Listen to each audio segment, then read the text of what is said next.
আমি হয়তো ভুলে গেছি আমার মায়ের ওই কথা, যখন আমি পেশাবে শুয়েছিলাম তিনি পরিষ্কার না করলে আমার উপায় ছিল না সেখান থেকে সব। হয়তো আমিও ভুলে গেছি, আমি পড়ে গেছি, তিনি আমাকে না তুললে আমার পুরো গায়ে কাদাযুক্ত থাকতো। আমি হয়তো ভুলে গেছি সিঁড়ির কাছে আমি এসেছি, তিনি সব কাজ ফেলে এসে আমাকে কোরআন নিলে আমি সিঁড়ি থেকে পড়ে মাথা ফেটে অথবা দাঁত ফেটে মারা যেতাম। হয়তো আজ বক্তা হিসেবে আমিও ভুলে গেছি সেই কথা, যে আমার মা নিজের জন্য ডাল আর ভাতের ব্যবস্থা করে আমার জন্য গরু দুধের ব্যবস্থা করেছিল যাতে আমার পুষ্টি হয়। হয়তো আমি ভুলে গেছি আমার দাদির সাথে ঝগড়া করেছে আমার মা শুধু আমার খাবার নিয়ে। হয়তো আমি ভুলে গেছি আমার বাবা বেকার ছিল, আমার জ্যাঠা জেঠিরা কথা শোনাইতো, আমার মা চুপচাপ কাজ।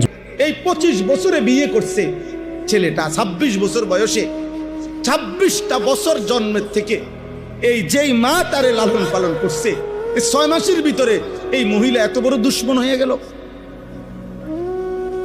1 বছরের ভিতরে এই মা এত বড় দুশ্মন হয়ে গেল। 26 বছর যেই মা বুকে রাখলো, কি ভাই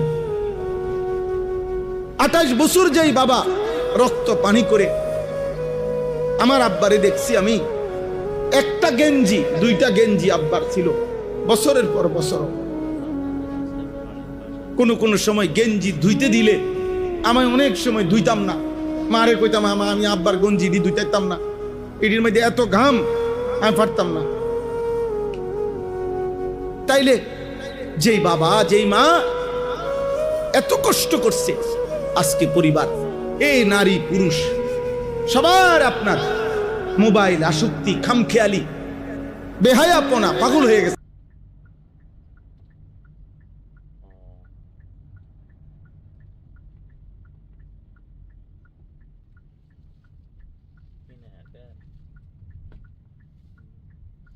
আচ্ছা যাক, তো ঠিক আছে, তখন তাহলে পরীক্ষা নিরীক্ষা করাইছা কি অবস্থা আর কি।